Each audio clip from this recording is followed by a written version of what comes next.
నమస్తే, welcome to BCN news. నేను విజయలక్ష్మి. ముందుగా ముఖ్యాంశాలు. యూఏఈలో సీఎం చంద్రబాబు పర్యటన. తొలి రోజు భారత రాయబారులు, పారిశ్రామికవేత్తలతో భేటీ. ఏపీలోని పెట్టుబడుల అవకాశాలను వివరించిన సీఎం.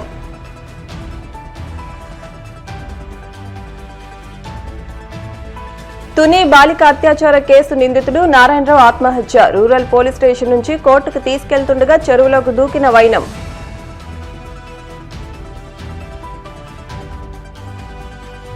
అధికార టీడీపీకి చెందిన వారు కాలకేయులుగా మారి మహిళలు, బాలికల ఉసురు పోసుకుంటున్నారు. వైసీపీ ఎమ్మెల్సీ వరదు కళ్యాణి ఆగ్రహం.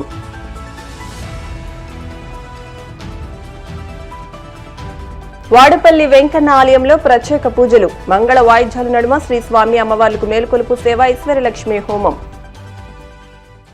ఆంధ్రప్రదేశ్కు భారీగా పెట్టుబడులను ఆకర్షించడమే లక్ష్యంగా సీఎం చంద్రబాబు తన యూఏఈ పర్యటనను ప్రారంభించారు.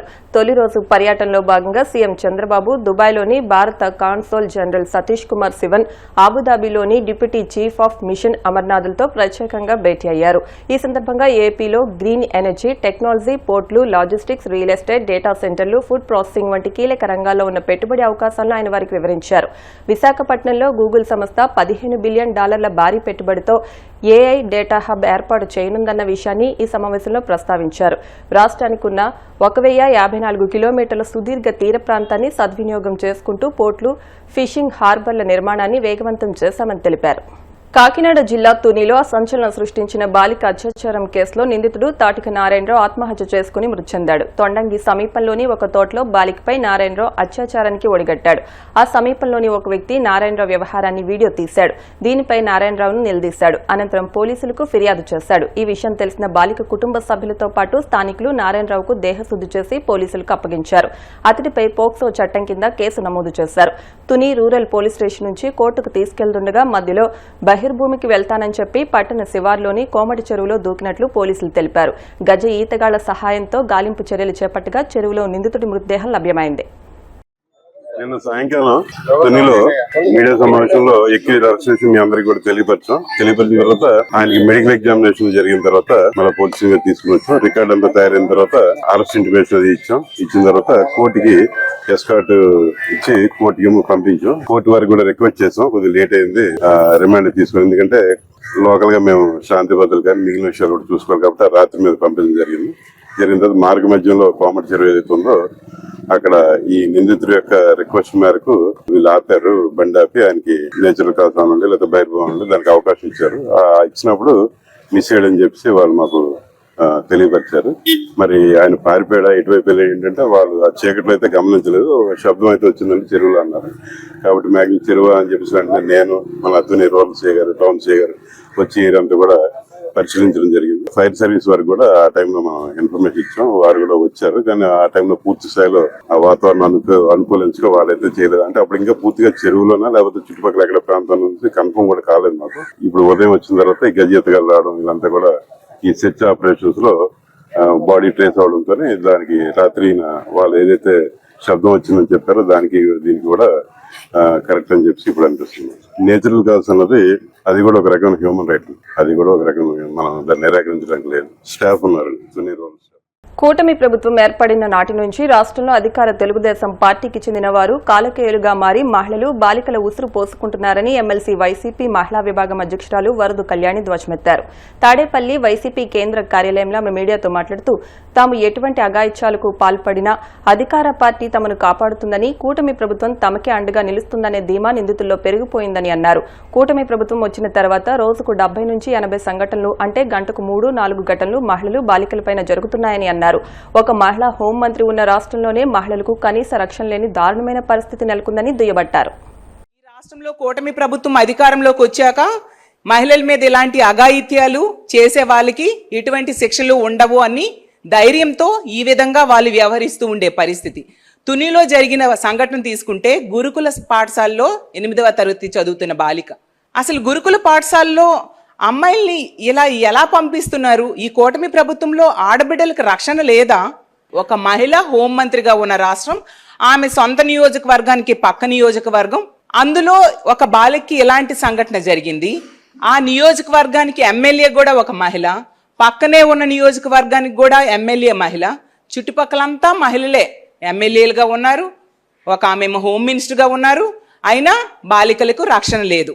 ఏం చేసినా బాలికల మీద అఘాయిత్యాలు చేసినా ఏం చెయ్యరు ఈ ప్రభుత్వం అని ధైర్యం తెలుగుదేశం పార్టీ నాయకులకి. చూస్తే పవన్ కళ్యాణ్ గారు మంత్రిగా ఉన్న సొంత జిల్లా, జనసేన ఎంపీగా ఉన్న జిల్లాది. ఎంత దారుణమైన సంఘటనలు వినాల్సి వస్తుందో అసలు ఇవన్నీ చూస్తుంటే ఎలాంటి ప్రభుత్వంలో ఉన్నారా ప్రజలు అనేసి భయమేసే పరిస్థితి.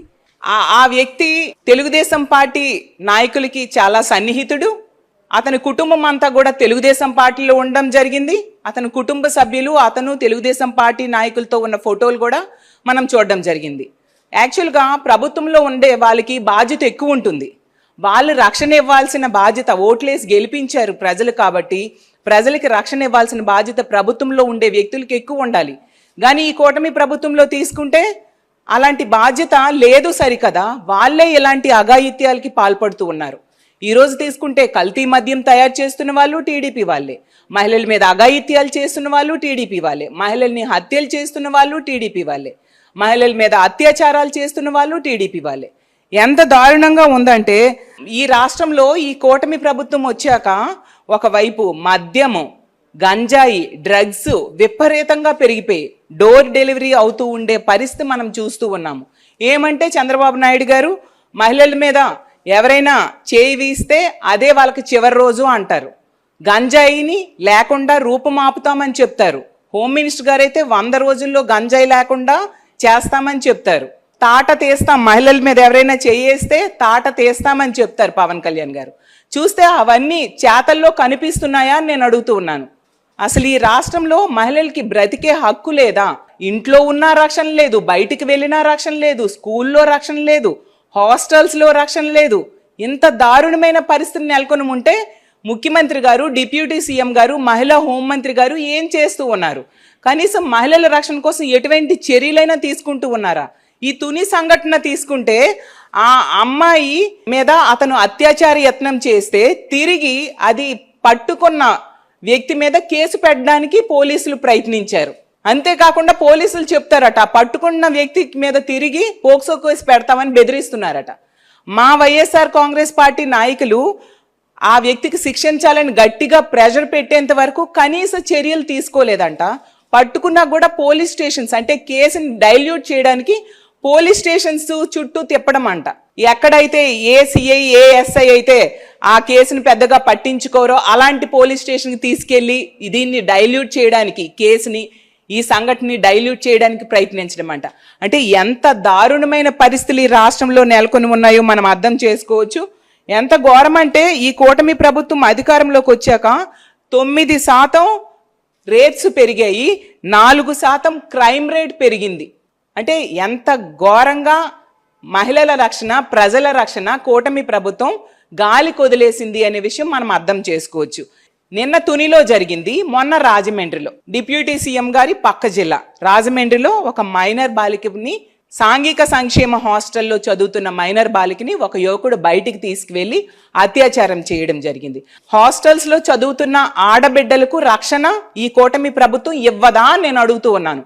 మీకెందుకు ఓట్లేసి ప్రజలు గెలిపించారు? ఎంత దారుణంగా మహిళల రక్షణ గాలి కొదిలేస్తారా మీరు అని నేను అడుగుతూ ఉన్నా. ఇంత దారుణమైన పరిస్థితులు ఎప్పుడు కూడా మనం వినలేదు. అలాగే జగనన్న గతంలో ముఖ్యమంత్రిగా ఉండేటప్పుడు దిశ వ్యవస్థను తీసుకొచ్చి మహిళల రక్షణకి పెద్దపీట వేయడం జరిగింది, మనందరము చూసాము. 18 మహిళా పోలీస్ స్టేషన్స్ తీసుకొచ్చారు, దిశ యాప్ని తీసుకురావడం జరిగింది. 1,30,00,000 మంది మహిళలు అలాగే ప్రజలు ఈ దిశ యాప్ డౌన్లోడ్ చేసుకొని ఆ యాప్ ద్వారా ఎంతో మంది రక్షణ పొందడం జరిగింది. అలాగే దిశ చట్టాన్ని తీసుకువచ్చి అసెంబ్లీలో తీర్మానం చేయడమే కాకుండా కేంద్రానికి పంపితే కేంద్రం దగ్గర అది పెండింగ్ లో ఉన్నా కూడా అందులో ఉన్న అంశాలన్నీ కూడా ఈ రాష్ట్రంలో అమలు చేయడానికి, శిక్షలు కఠినంగా అమలవడానికి ఎన్నో చర్యలు జగన్మోహన్ రెడ్డి గారు ముఖ్యమంత్రిగా ఉండేప్పుడు తీసుకోవడం జరిగింది. ఇప్పుడు ఏమైపోయాయి? ఈ కూటమి ప్రభుత్వం అధికారంలోకి వచ్చాక ఆ రక్షణ వ్యవస్థలన్నీ ఎందుకు ఈ రోజు వీళ్ళు నీరు గార్చేశారో అని నేను అడుగుతూ ఉన్నాను. నిజంగా చాలా దారుణమైన పరిస్థితులు మహిళల రక్షణ విషయంలో ఆంధ్రప్రదేశ్ రాష్ట్రంలో ఉన్నాయి. ఖచ్చితంగా ఎప్పటికైనా ఇలాంటి సంఘటనలు జరగకుండా చర్యలు తీసుకోవాల్సిన బాధ్యత ఈ ప్రభుత్వం మీద ఉంది. కోనసీమ తిరుమలగా వద్దులుతున్న వాడపల్లి శ్రీ వెంకటేశ్వర స్వామి ఆలయంలో గురువారం ప్రత్యేక పూజలు వైభవంగా నిర్వహించారు. మంగళ వాయిద్యాల నడుమ శ్రీ స్వామి అమ్మవార్లకు మేలుకొలుపు సేవను నిర్వహించిన అనంతరం ఐశ్వర్యలక్ష్మి హోమాన్ని జరిపించారు. అర్చకులు శ్రీ స్వామి అమ్మవార్ల వసంత మండపంలో అష్టోత్తర పూజలు నిర్వహించగా ప్రత్యేక అలంకరణలో ఉన్న స్వామిని దర్శించుకుని భక్తులు తరించిపోయారు. ఆలయంలో భక్తులు సమర్పించిన హుండీ కానుకలను లెక్కింపు నిర్వహించారు. 35 రోజులకు గాను శ్రీవారి ప్రధాన హుండీ ఆదాయం 1,87,33,000 లభించింది. బంగారం 47 గ్రాములు, వెండి 1240 గ్రాములు, 6 దేశాలకు చెందిన 25 విదేశీ కరెన్సీ నోట్లు లభించినట్లు ఆలయ ఉప కమిషనర్ ఈవో నల్లం సూర్య చక్రధర్రావు తెలిపారు.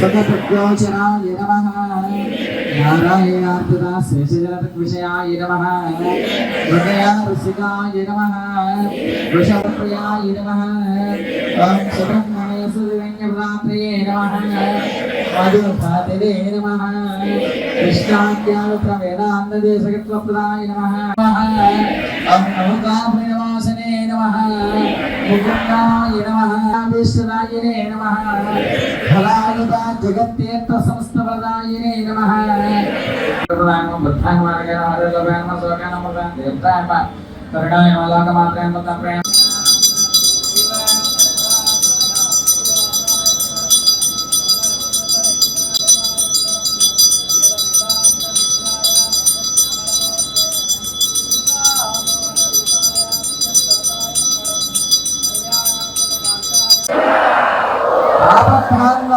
అనాథరక్షగా వాడపల్లి వాస శ్రీ వెంకటేశ గోవింద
బిఆర్ అంబేద్కర్ కోనసీమ జిల్లా ఆత్రేయపురం మండలం వాడపల్లి గ్రామంలో వేయించేస్తున్న స్వయంభూ శ్రీ వెంకటేశ్వర స్వామి వారి ఆలయంలో ఈ రోజున హుండీలు లెక్కించగా మెయిన్ హుండీ ద్వారా 1,41,69,447 రూపాయలు, అన్నప్రసాదం హుండీల ద్వారా 45,63,842 రూపాయలు, వెరసి 35 రోజులకు గాను 1,87,33,329 రూపాయలుగా సొమ్ముగా రావడం జరిగింది. అలాగే బంగారం 47 గ్రాములు, వెండి 1 కేజీ 240 గ్రాములు, 6 దేశాల నుంచి 25 విదేశీ కరెన్సీ నోట్లు వచ్చినాయి. ఇందులో మందపల్లి ఏసీ గారు Suresh Babu, inspector J Ramalingeswararao, PVS Kameswararao grade 2 EO కూడా పాల్గొన్నారు. ఇందులో అర్చక స్వాములు, వేద పండితులు, గ్రామస్తులు, సేవకులు, మరి కెనరా బ్యాంక్, చైతన్య గ్రామీణ బ్యాంక్ లక్ష్మీపాలవారు వారు కూడా ఇందులో పాల్గొనడం జరిగింది. ఇప్పుడు కాసేపు ప్రకటనలు.